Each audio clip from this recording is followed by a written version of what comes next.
सुमेश नाम का एक किसान था। उसके पास कुछ खेती करने के लिए जमीन थी और उतनी ही जमीन पर जामुन के पेड़ों का बाग था जो उसके पिता ने बनाया था, जिससे वह अपने घर की जरूरत को पूरा करता था। उसके दो बेटे थे और उसके बड़े बेटे का नाम मदन और छोटे बेटे का नाम रमेश था। जहाँ रमेश बहुत मेहनती और ईमानदार था, वहीं दूसरी तरफ मदन बहुत चालाक और आलसी था। सुमेश की तबीयत ज्यादातर खराब रहती थी, इसलिए वह अपने बड़े बेटे की शादी कर देता है। एक दिन सुमेश की तबीयत इतनी खराब हो गई कि उसकी मृत्यु हो जाती है। सुमेश के मरने के बाद मदन की पत्नी बोलती है, सुनो जी, अब मेरे से काम नहीं किया जाता। तुम सासू माँ को बोल के बंटवारा कर लो। अरे, अभी पिताजी को गए कुछ ही दिन तो हुए हैं। ऐसे में माँ को बंटवारे के लिए कैसे बोल दूं? अगर रमेश की शादी हो गई ना, तो माँ जी ना सब चीज उसी को दे देगी। वैसे भी वो उनका लाडला है। यही मौका है, खेत का हिस्सा तुम रख लो और उसको जामुन के लगे पेड़ वाला हिस्सा दे दो। और मदन अपनी बीवी के बातों में आकर अगले दिन अपने माँ के पास जाता है। माँ, मैं चाहता हूँ कि आप रमेश और मेरा बंटवारा कर दो। अरे बेटा, कैसी बातें कर रहा है तू? ये सब तुम दोनों का ही तो है। तुम दोनों मिलजुल कर रह सकते हो। तभी वहां रमेश आ जाता है और उन दोनों को देखकर रमेश बोलता है, क्या हुआ माँ? कुछ नहीं रमेश, मैं कह रहा था अब उन्हें हम दोनों के बीच बंटवारा कर देना चाहिए। तो आपको जैसे ठीक लगता है वैसा कर लीजिए भैया। आप जो करोगे हम सबके भले के लिए ही करोगे। और मदन जमीन के बंटवारे के लिए कागजात बनवा लेता है और सारी जमीन ले लेता है और जामुन के पेड़ रमेश को दे देता है। यह सब देखकर सरला रमेश से बोलती है, बेटा, तेरे भाई ने तेरे साथ धोखा किया है। उसने तुम्हें जामुन वाली जमीन दे दी और खुद खेती करने के लिए बाकी खेत ले लिए। नहीं माँ, भैया ने कम मेहनत वाला काम मुझे दिया है।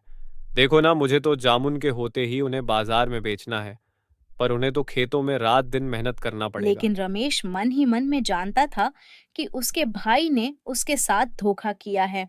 लेकिन जब जामुन खत्म हो जाएंगे, तब तू क्या करेगा? लेकिन रमेश अपनी माँ को कोई जवाब नहीं देता और वहां से चला जाता है। दूसरी तरफ पुष्पा और मदन बहुत खुश थे, क्योंकि अब उन्होंने सारी जमीन हथिया ली थी।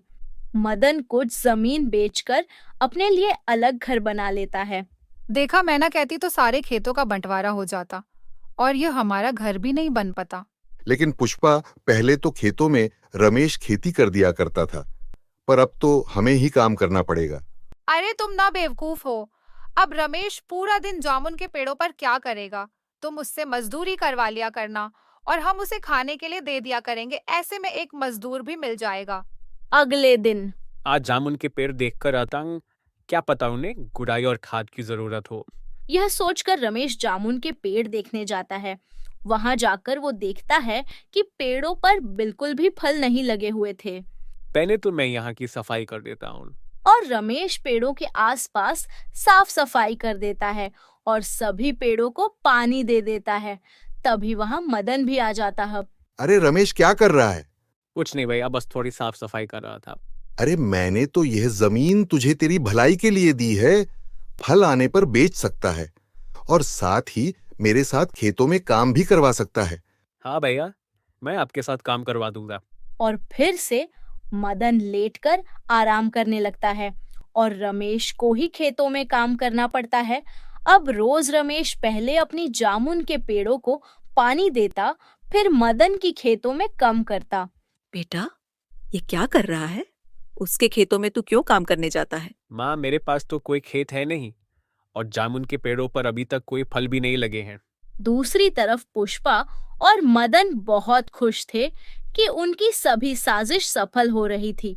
कुछ दिनों के बाद, खेतों में काम करने के बाद, जब रमेश अपनी जामुन के पेड़ों के पास जाता है, तो वहां देखता है कि वहां एक चिड़िया गिरी पड़ी थी। वह उसे उठाता है। अरे, ये तो घायल लग रही है। तो रमेश उसको अपने साथ घर ले जाता है और उसके जख्मों पर दवाई लगता है और उसे खाने के लिए गेहूं के दाने डालता है। अगली सुबह जब वह चिड़िया बिल्कुल ठीक हो जाती है, तो रमेश उसे अपनी जामुन के बगीचे में ले जाता है और वह उड़कर पेड़ पर चली जाती है और बहुत मीठी स्वर में चहचहाने लगाती है। वाह, कितना अच्छा लग रहा है इसकी ये मधुर आवाज सुनकर। और रमेश काम करने के लिए खेतों में चला जाता है। खेतों का काम खत्म करके ही जब रमेश वापस अपने खेत में आता है, अरे ये क्या, इतने सारे जामुन! सुबह तो एक भी जामुन नहीं था। शायद मैंने ही ध्यान नहीं दिया होगा। और रमेश एक टोकरी में जामुन तोड़ कर रखने लगता है। रमेश बाजार में जाकर सभी जामुन बेच देता है और घर के लिए खाने का सामान ले जाता है और घर पहुंचकर वह सारी बात अपनी माँ को बताता है। बेटा, जिनका मन साफ होता है, भगवान उसे कभी बेसहारा नहीं छोड़ता। अगले दिन अरे अभी कल ही तो जामुन तोड़े थे, आज फिर से जामुन कहाँ से आ गए पेड़ पर? तभी वह चिड़िया वहां जाती है और वो चिड़िया एक परी बन जाती है। तुम बहुत अच्छे इंसान हो, इसलिए मैंने इन सभी को जादुई पेड़ बना दिया है। अब इनका जामुन कभी खत्म नहीं होगा। ऐसा बोलकर वह परी अदृश्य हो जाती है और रमेश पेड़ से जामुन तोड़ने लगता है। फिर वह बाजार में जाता है और पूरा दिन जामुन बेचता है और जब शाम को वह आता है तो मदन उससे बोलता है, अरे रमेश, आज काम नहीं करने आया खेत में? क्या हुआ? भैया, अब मैं आपकी खेतों में काम नहीं करूंगा। मैं अब बाजार में जामुन बेचा करूँ। मैं तो तेरे भलाई के लिए बोल रहा हूँ। नहीं, अगर आप मेरी भलाई सोचते तो आप मुझे अपने खेतों में मजदूरी ना करवाते, बल्कि मुझे भी खेतों में हिस्सा देते।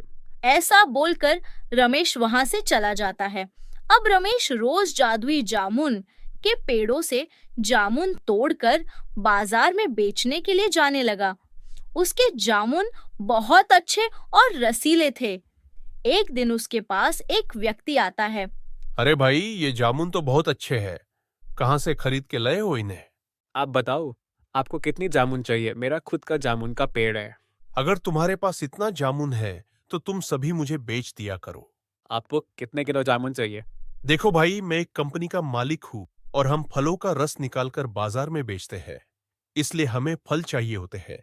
तुम कल से मुझे जामुन बेच दिया करना। उसकी बात सुनकर वह बहुत खुश हो जाता है। अब रमेश रोज बहुत से जामुन तोड़कर कंपनी वालों को बेच देता था और जैसे ही वो जामुन तोड़ता वहां और जामुन उग जाया करते। कुछ ही समय में वो बहुत धनी बन जाता है और वो गांव के लोगों की मदद भी किया करता था। रमेश की सफलता को देखकर मदन को अपने के पर अफसोस होता है कि काश वो अपने भाई के साथ धोखा ना करता तो आज वह भी उसके साथ होता। रामनगर नाम के गांव में गोपी नाम का व्यक्ति रहा करता था। रामनगर में रहने वाले बाकी किसान अपने खेतों में अनाज और सब्जियों की फसलें उगाया करते थे। वहीं गोपी अपनी जमीन पर फलों की खेती किया करता था। गोपी का फलों का बहुत ही सुंदर बगीचा था, जहां उसने बहुत तरह के फल उगाए हुए थे। देखो तो जरा, कितना अच्छा बगीचा लग रहा है। इसे देखकर तो मेरा मन खुश हो जाता है। हर तरफ से फलों की ही खुशबू आ रही है। वाह, आज पके हुए कुछ फल तोड़कर बाजार में बेच कर आता हूँ। गोपी शाम को सारे फल थोड़े थोड़े तोड़ लेता है और उन्हें बाजार में ले जाकर बेच आता है। उसके बदले उसे पैसे मिलते हैं। शाम को गोपी अपने घर आता है। शांति, अरे ओ शांति, ये लो, ये पैसे संभाल कर रख लो। सूरज की अगले महीने की फीस भिजवानी है। क्या इससे सूरज की फीस हो जाएगी? नहीं नहीं, ये तो अभी बहुत कम है, अभी कुछ और समय लगेगा। गोपी का एक बेटा था, सूरज, जो पढ़ाई के लिए गांव से शहर गया हुआ था। अगली सुबह शांति, मैं बगीचे में फल तोड़ने जा रहा हूँ। आज आने में थोड़ी देर हो जाएगी। आज थोड़े ज्यादा फल तोड़ूंगा ताकि जल्दी से पूरे पैसे जमा कर सकूं। वैसे भी हमारे पास अब ज्यादा समय नहीं बचा है। सूरज अगले हफ्ते तक घर आ जाएगा। ठीक है जी, आज ना मैं भी आपके साथ चलती हूँ। फल तोड़ने में आपकी मदद करूंगी तो काम भी समय से हो जाएगा। उसके बाद दोनों अपने बगीचे में जाते हैं। वाह जी, कितनी अच्छी खुशबू आ रही है। अच्छा, चलो चलो, अब जल्दी से काम पर लग जाते हैं। दोनों सभी फलों को थोड़ा थोड़ा तोड़कर कुछ टोकरियों में भर लेते हैं। शांति, अब तुम ना घर जाओ। मैंने सुबह ही टेम्पू वाले को बोल दिया था, वह आता ही होगा। उसी में रखकर मैं ये सारे फल बेच कर आऊंगा। और शांति अपने घर आ जाती है। अशोक अपना गाड़ी लेकर गोपी के बगीचे में आता है और वह इतने सारे फल देखकर हैरान रह जाता है। अरे वाह गोपी भाई, क्या बगीचा तैयार किया है आपने। एकदम रसीले फल है। सब भगवान की दुआ है। उसी गांव में चंदू रहता था, जो गोपी का पड़ोसी था। अरे ये गोपी अपने फलों से भरी गाड़ी लेकर कहाँ जा रहा है। मुझे भी इसी की तरह फलों का बगीचा लगाना चाहिए था। चंदू गोपी के फलों की पैदावार से बहुत जलता था। इधर गोपी सारे फल बाजार ले जाता है। आज फिर गोपी को उन ताजे फलों के अच्छे पैसे मिलते हैं। रात को गोपी अपने घर आ जाता है जी आप ना जल्दी से हाथ मुंह धो लो, मैं खाना लगा देती हूँ। और वो दोनों खाना खाने बैठ जाते हैं। तुम्हें पता है शांति, ताजे फल देखकर न सारे दुकानदार वाले मेरे फलों को खरीदने के लिए टूट पड़ते हैं।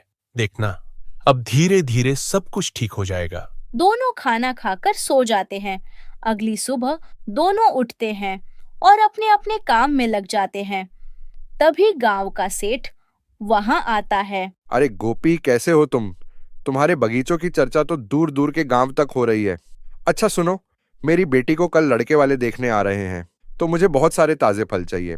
हाँ हाँ सेठ जी, मैं आज शाम को ही फल तोड़ लूंगा। आपके आदमी कल सुबह किसी भी समय आकर फल लेकर जा सकते हैं। ऐसा बोलकर सेठ वहां से चला जाता है। गोपी भी बहुत खुश था। आज उसे फलों को लेकर बाजार नहीं जाना था। गोपी अपने बगीचे में जाता है और फल तोड़ने लगता है। ऐसे ही गोपी सारे फलों को एक एक टोकरी में भर लेता है। बस कुछ और आम तोड़ लेता हूँ। उस पेड़ पर अभी सिर्फ 5 आम ही बचे थे। गोपी उन आम को तोड़ने की कोशिश करता है, लेकिन वह आम टूट ही नहीं रहे थे। अरे ये पेड़ पर 5 ही आम है, लेकिन कब से तोड़ने की कोशिश कर रहा हूँ, टूट ही नहीं रहे। लगता है ये आम अभी पके नहीं है, इसीलिए नहीं टूट रहे।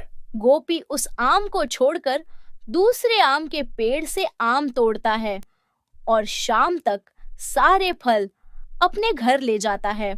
ये लो, मैंने सारे फल बाहर वाले कमरे में रखवा दिए हैं। कल सेठ जी के आदमी इन्हें ले जाएंगे। अच्छा, ये तो बहुत अच्छा किया आपने। आज तो आपको बाजार भी नहीं जाना पड़ा।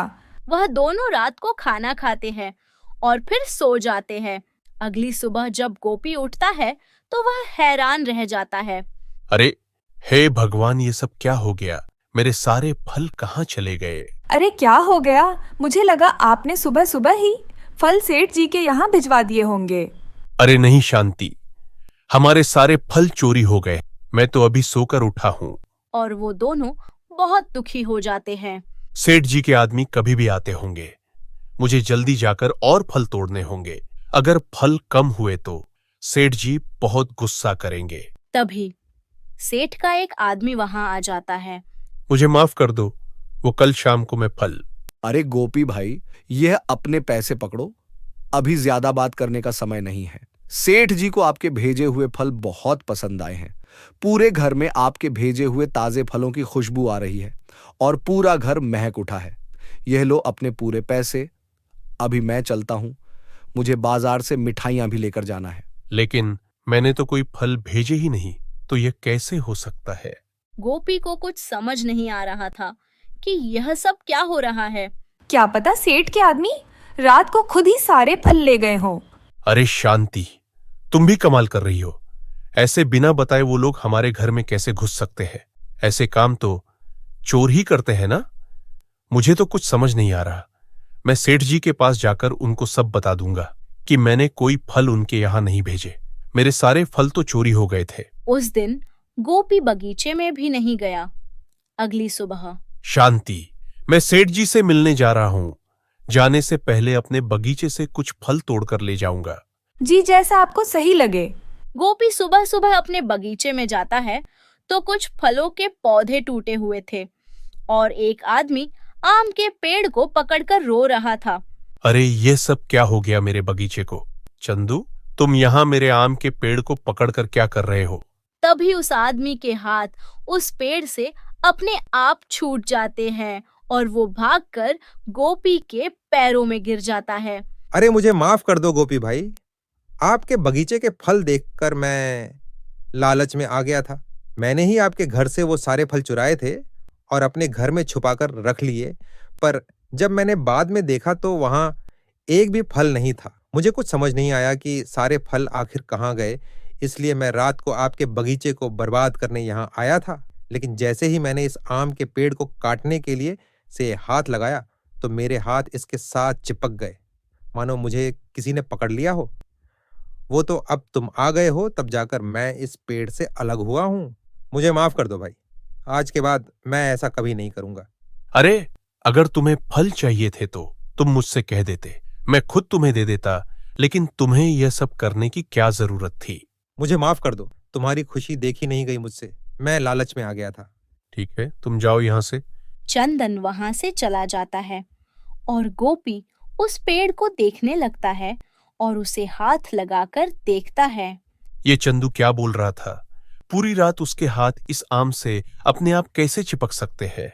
कहीं यह पागल वागल तो नहीं हो गया? तभी उस आम के पेड़ से एक आवाज आती है। गोपी, तुम बहुत मेहनती हो। मैं नहीं चाहता तुम्हारी मेहनत कोई और ले जाए, इसलिए उस चंदू को मैंने ही पूरी रात पकड़ रखा था और इसकी चोरी किए हुए सारे फल मैंने ही सेठ के घर भिजवाए थे। यह सब सुनकर गोपी हैरान हो जाता है। अरे, तुम तो हमारी तरह बोल रहे हो। क्योंकि मैं एक जादुई आम हूँ और मैं मेहनती किसानों की मदद करता हूँ। मेरे होते हुए तुम्हारे साथ कुछ गलत नहीं होगा। तुम्हारा बहुत धन्यवाद जादुई आम के पेड़।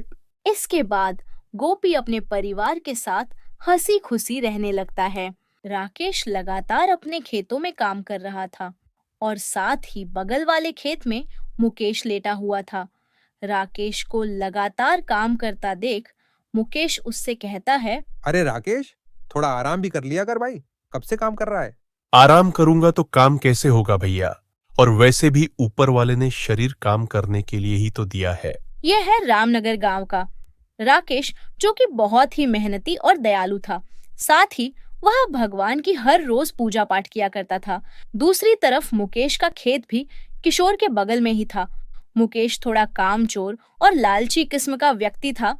वह अपने खेतों में काम कम और आराम ज्यादा करता था। सुबह से दोपहर हो गई। राकेश ने आधे से ज्यादा खेत की खुदाई कर दी। अब राकेश को जोरों की भूख लगी तो उसने अपना रोटी का डब्बा खोला और पेड़ों की छाव में बैठ गया। सब्जी की खुशबू से मुकेश जाग गया, आकर बैठ गया। अरे वाह, कितनी अच्छी खुशबू आ रही है। भैया राकेश, जरा मुझे भी तो अपना खाना चखा। हाँ, लो ना भाई। लेकिन देखते ही देखते मुकेश राकेश का सारा खाना खा जाता है और कहता है, मुझे माफ करना राकेश भाई, स्वाद स्वाद में मैं सारा खाना खा गया है। तुम्हारे बारे में तो मैंने सोचा ही नहीं। कोई बात नहीं, कुछ ही देर में मैं घर चला जाऊंगा, फिर वहीं जाकर खाना खा लूंगा। वाह, मजा ही आ गया। इस राकेश को भी बेवकूफ बनाना बहुत ही आसान है। कुछ देर बाद दोनों अपने अपने घर चले जाते हैं। ऐसे ही कुछ दिन बीत जाते हैं। फिर एक रोज राकेश अपना एक आलू उखाड़ता है और देखता है कि उसकी जड़ में बहुत सारे अच्छे आलू लगे हुए हैं और इसे देख राकेश खुश होकर कहता है, वाह, क्या बढ़िया आलू की खेती हुई है इस बार। पास में ही अपने खेत में खड़ा मुकेश यह देख रहा था। अरे वाह, इसके खेत में क्या बढ़िया आलू हुए हैं। मेरे में भी ऐसे ही आलू हुए होंगे, मैं अभी जाकर देखता हूँ। लेकिन जब वह पौधा उखाड़ कर देखता है तो उसके खेत में छोटे और थोड़े आलू ही होते हैं। यह देख मुकेश को बहुत गुस्सा आता है, लेकिन वो झूठी ही राकेश से कहता है कि उसके खेत में बहुत ही अच्छे आलू हुए हैं। अरे वाह, ये तो बहुत ही अच्छी बात है। मेरे खेत में भी अच्छी फसल हुई है। कल ही चलकर बाजार में आलू बेच आते हैं। हाँ ठीक है। अगले दिन दोनों अपने अपने आलू लेकर बाजार आ जाते हैं। मुकेश भाई, आज तो आलू की अच्छी कीमत है, फिर भी आप इतने थोड़े ही आलू क्यों लाए हो? वो क्या है ना, मेरी तबीयत कुछ ठीक नहीं है भैया, इसीलिए थोड़ा ही आलू निकाल पाया। फिर दोनों के पास ग्राहक आने लगते हैं और शाम तक उनके सारे आलू बिक जाते हैं। घर आकर मुकेश अपनी पत्नी से कहता है, तुम जानती हो, इस साल बाजार में आलू के अच्छे दाम हैं और इस बार मेरे और राकेश के अलावा गांव में किसी और ने आलू की फसल नहीं उगाई और उस राकेश के खेतों में तो आलू की पैदावार बहुत ही अच्छी हुई है। हमें अब जल्दी ही उसका कुछ करना होगा, नहीं तो वह ज्यादा पैसे वाला हो जाएगा। तुम ठीक कहते हो जी, हमें जल्द से जल्द कोई तरकीब सोचनी होगी। रात को वह दोनों राकेश के खेतों की ओर जाते हैं। वाह, देखो तो राकेश के खेतों में कितने सारे आलू लगे हुए हैं, वो भी इतने मोटे मोटे। इनको बेचकर तो अच्छी कीमत मिल जाएगी। इस बार हमारे पास पैसे ही पैसे होंगे। चलो चलो, अब जल्दी करो, पहले उसके खेत से फिर अपने खेत से सारे आलू निकालने हैं। वो दोनों मिलकर रात में ही सारे आलू निकाल लेते हैं और बोरियों में भरकर सारे आलू को अपने घर ले आते हैं। फिर घर के स्टोर रूम में वह सारे आलू छुपा देते हैं। उधर अगली सुबह राकेश जब अपने खेतों में जाता है तो वहां पर आलू ना पाकर वह खूब रोता है। भगवान, ये क्या हो गया? आखिर किसने मेरे खेतों के सारे आलू निकाल लिए? अब मैं क्या करूंगा? तभी मुकेश भी झूठी दिलासा देने लगता है। अब होनी को कौन टाल सकता है? राकेश, तू परेशान मत हो, सब ठीक हो जाएगा। तुम देखना भाई, जिस किसी ने भी मेरे साथ ऐसा किया है ना, वह कभी खुश नहीं रहेगा। अब मैं तुम्हें क्या ही बताऊं कि मैं कितना खुश हूँ। कुछ दिन बाद अब आप जल्दी जाइए जी और बाजार में जाकर ये आलू बेच आइए। सुना है बाजार में इस आलू की अच्छी कीमत मिल रही है। सुनने में तो ये भी आया कि राकेश भाई ने और आलू लगा दिए हैं। अरे तो कौन सा भी उग जाएंगे? जब तक उसके आलू तैयार होंगे तब तक तो हमारे पास पैसे ही पैसे होंगे। और रही आलू बेचने की बात, तो अभी नहीं, कुछ दिन बाद बेचूंगा, जब दाम और भी ज्यादा बढ़ जाएंगे। कुछ दिनों बाद जब बाजार में आलू मिलने बंद हो जाते हैं और लोग आलू के लिए परेशान हो जाते हैं। अरे भैया, कितने दिन हो गए, बाजार में आलू ही नहीं आ रहे हैं, बताओ। भैया, मेरी बेटी तो कब से कह रही है बाबा आलू के पराठे खाने हैं, लेकिन आलू लाऊ कहाँ से समझ नहीं आ रहा है। मुकेश उनकी यह बात सुन लेता है। देखो भैया, मैं तुम्हें कुछ आलू लाकर दे सकता हूँ, लेकिन वो महंगे मिलेंगे, 200 रुपये किलो। कोई नहीं भाई, ले आना, अब खाने तो है ही ना, इसमें इतना सोचना क्या, बस तुम कल ले आना। मुकेश खुशी खुशी घर लौट आता है और अपनी पत्नी को सारी बात बताता है। तुम्हें पता है, आज बाजार में लोग 200 रुपये किलो तक के आलू खरीदने को भी तैयार हैं। मैंने भी कह दिया, मैं आलू ले आऊंगा, लेकिन 200 रुपये से नीचे नहीं दूंगा। क्या 200 रुपए किलो आलू? अब तो हमारे भाग खुल गए जी, अब तो हम अमीर हो जाएंगे। चलो चलो, मैं अभी तुम्हें आलू निकाल कर देती हूँ। सीमा जैसे ही दरवाजा खोलती है तो अंदर ढेर सारे बड़े बड़े चूहे होते हैं जो बड़े मजे से आलू को खा रहे होते हैं। अरे चूहा कहाँ से आ गए? हे भगवान, मेरे सारे आलू खा लिया इन चूहों ने, अब मैं क्या करूंगा? दोनों लालची पति और पत्नी सर पर हाथ रखकर बैठ जाते हैं और उधर राकेश के घर एक भूखे साधु बाबा आते हैं, जिन्हें किशोर अपने हिस्से की रोटी भी खाने को दे देता है। अब उसके घर में कुछ भी नहीं बचा होता। बाबा अपनी दिव्य दृष्टि से सब पता लगा लेते हैं। फिर वह किशोर को एक बोतल में गंगा जल देते हैं और उसे अपने खेतों में छिड़कने के लिए कहते हैं। किशोर वह गंगा जल अपने खेतों में जाकर छिड़क देता है। अगले दिन जब राकेश अपने खेत में आता है तो उसके खेतों में आलू पककर तैयार हो जाता है। यह जादुई आलू देख किशोर बहुत खुश होता है। फिर वह जैसे ही आलू का पौधा निकालता है तो उसकी जगह नए आलू अपने आप ही उग जाते हैं। यह देख किशोर बहुत खुश होता है। फिर उन आलू को ले जाकर बाजार में बेच आता है 200 रुपये के हिसाब से।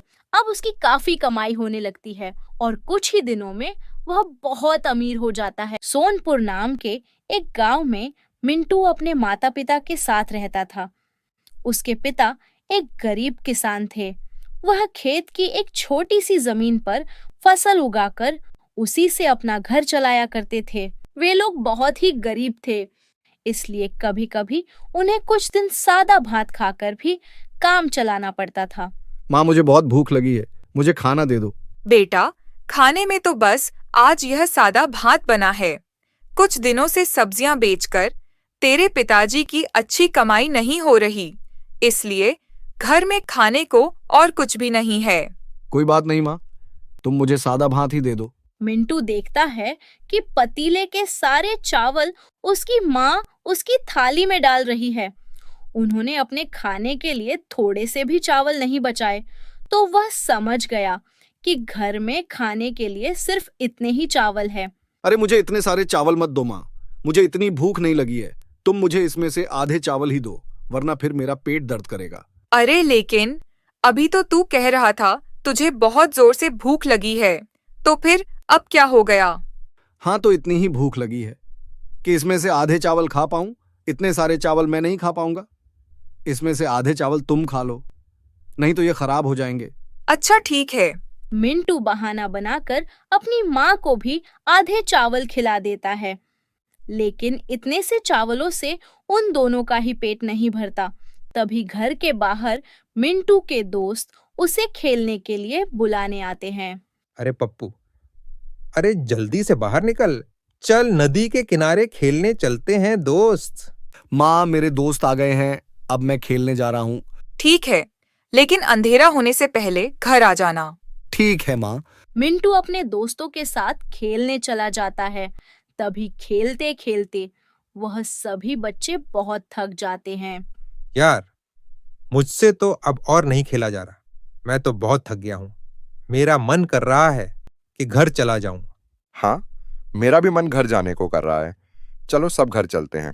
नहीं यार, अभी मैं इतना थक चुका हूं कि चल नहीं सकता। मैं यहाँ थोड़ी देर और बैठ जाता हूँ, उसके बाद घर जाऊंगा। तो फिर तू यहाँ पर बैठकर आराम कर, हम दोनों घर जाते हैं। ठीक है। मिंटू वहीं पर लीची के पेड़ के नीचे जाकर बैठ जाता है। इस पेड़ के ऊपर कितनी सारी स्वादिष्ट लीची लगी हुई है, लेकिन यह पेड़ तो बहुत ऊंचा है। मैं चाहकर भी इस पेड़ से इन लीची को नहीं तोड़ सकता। आज दिन में मैंने बस थोड़ा सा भात खाया था, मुझे बहुत जोर से भूख लग रही है। कितना अच्छा होता अगर यह लीची मुझे अपनी कुछ लीची खाने के लिए दे देता। मिंटू के इतना कहते ही पेड़ से कुछ लीचियां टूटकर मिंटू के पास आकर गिरती है, तो वह हैरान रह जाता है।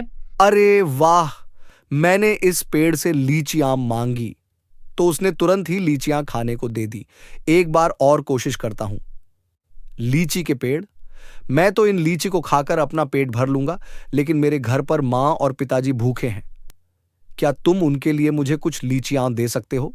मिंटू के इतना कहते ही टोकरी के अंदर रखी हुई बहुत सारी लीचियां उसके सामने आ जाती है।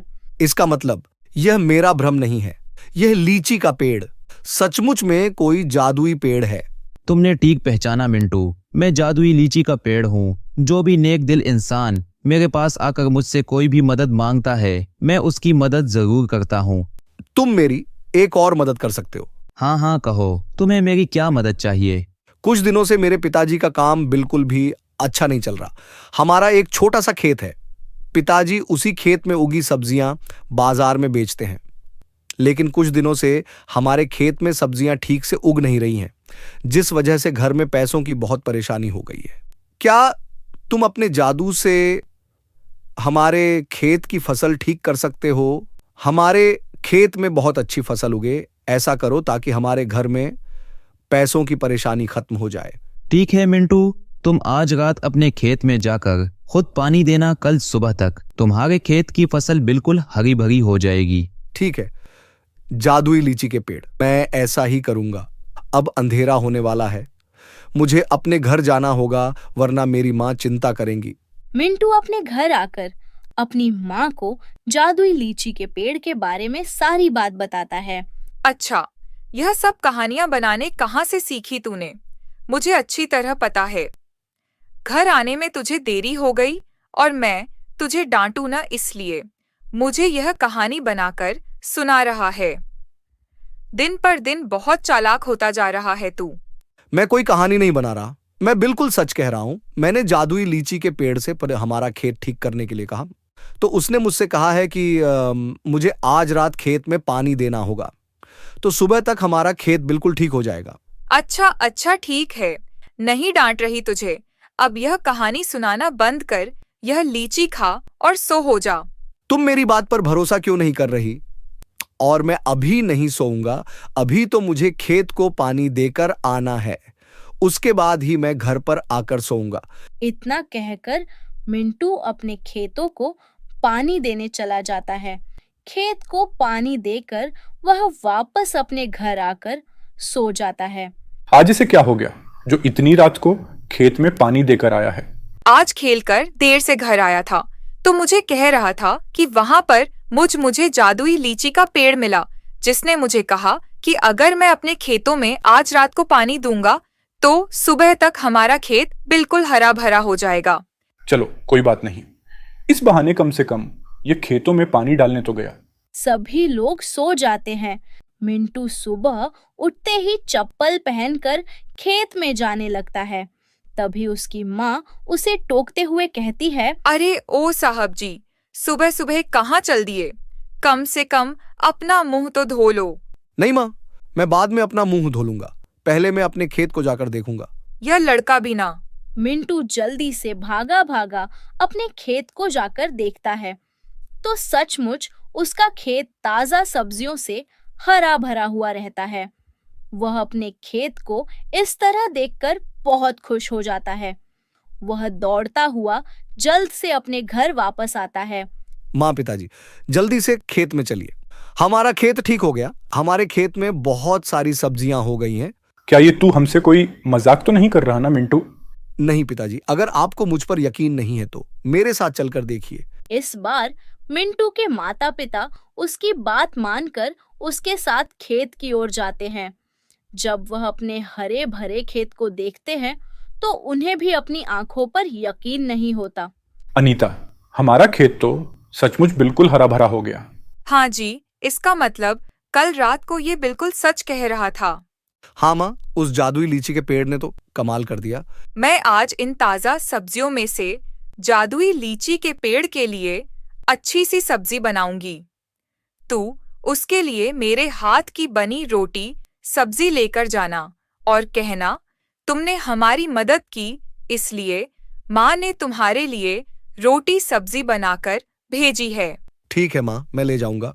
मिंटू के पिताजी खेत से सब्जियां तोड़कर बाजार में सब्जियां बेचने चले जाते हैं और मिंटू की माँ जादुई लीची के पेड़ के लिए सब्जी और रोटी बनाकर तैयार करती है। मिंटू उन्हें लेकर जादुई लीची के पेड़ के पास जाता है। जादुई लीची के पेड़, मैं तुम्हारा धन्यवाद करने आया हूँ। तुमने कल कहा था ना कि अपने खेत को जाकर पानी देना, तो सुबह तक तुम्हारा खेत बिल्कुल ठीक हो जाएगा। मैंने बिल्कुल वैसा ही किया। तुम्हारे जादू से अब हमारा खेत बिल्कुल ठीक हो गया। ये तो बहुत अच्छी बात है चिंटू, मैं तुम्हारे लिए बहुत खुश हूँ। ये सब तो तुम्हारी ही मदद से हुआ है। तुम्हें पता है, आज मेरी माँ ने तुम्हारे लिए रोटी सब्जी बनाकर भेजी है। उन्होंने बहुत प्यार से तुम्हारे लिए खाना बनाया है। तुम इसे खाओगे ना? मिंटू की यह बात सुनकर जादुई लीची की आंखों में आंसू आ जाते हैं। अरे तुम्हें क्या हुआ? तुम इस तरह से रो क्यों रहे हो? अगर तुम्हें खाना पसंद नहीं आया तो कोई बात नहीं, लेकिन कम से कम तुम रो मत। नहीं मिंटू, दरअसल तुम्हारी माँ ने मेरे लिए खाना बनाकर भेजा, इसीलिए मैं भावुक हो गया। आज तक मैंने न जाने कितने जरूरतमंद लोगों की मदद की, लेकिन उनमें से कोई भी कभी मेरा धन्यवाद करने के लिए नहीं आया। मगर तुम्हारी माँ ने मेरे लिए अपने हाथों से खाना बनाकर भेजा। उनका इतना प्यार देखकर मेरी आंखें भर आई हैं। तुम्हें पता है, जब मैं जादुई फलों की दुनिया में रहता था तब मेरी माँ भी मुझे अपने हाथों से खाना खिलाती थी। लेकिन जब मैं बड़ा हुआ तो मुझे पृथ्वी लोक पर जरूरतमंद लोगों की मदद करने के लिए भेज दिया गया। उस दिन के बाद से मैंने कभी इस तरह से खाना नहीं खाया। तुम्हारी माँ ने मेरे लिए खाना बनाकर जो भेजा है, मुझे अपनी माँ की याद दिलाई है। इससे मुझे मेरी माँ की याद आ गई है। मुझे तुम्हारी यह बात सुनकर बहुत दुख हो रहा है। तो तुम यहाँ पर अकेले रहते हो? तुम्हारा तो यहाँ पर मन भी नहीं लगता होगा ना? हाँ मिंटू, मेरा यहाँ बिल्कुल भी मन नहीं लगता। मैं भी चाहता हूँ कि मेरा परिवार हो। तो फिर तुम हमारे साथ मेरे घर चलो। वहां मैं हर रोज तुम्हारे साथ खेलूंगा और माँ अपने हाथों से खाना बनाकर रोज तुम्हें खिलाएंगे। फिर तुम्हें कभी किसी की कमी महसूस नहीं होगी। क्या तुम सच कह रहे हो? हाँ, तुम मेरे साथ मेरे घर चलो। लेकिन मैं तुम्हें अपने घर लेकर कैसे जाऊं? तुम तो बहुत बड़े हो। मैं अपने जादू से अपने आकार को छोटा कर लेता हूँ। फिर तुम घर में पहुंचकर मुझे मिट्टी में बो देना और मुझ में पानी डाल देना। मैं फिर से बड़ा हो जाऊंगा। उसी समय जादुई लीची का पेड़ अपने जादू से बिल्कुल छोटा हो जाता है। तो चिंटू उसे अपने हाथ में उठाकर अपने घर ले जाता है। वह उसे अपने आंगन में बोकर उसमें ताजा पानी डालता है तो जादुई लीची का पेड़ फिर से उतना ही बड़ा हो जाता है। उनके आंगन में पहुंचकर जादुई लीची का पेड़ उनके टूटे फूटे पुराने घर को बिल्कुल नया बना देता है। अब वह सभी मिलजुल कर एक साथ खुशी खुशी रहने लगते हैं।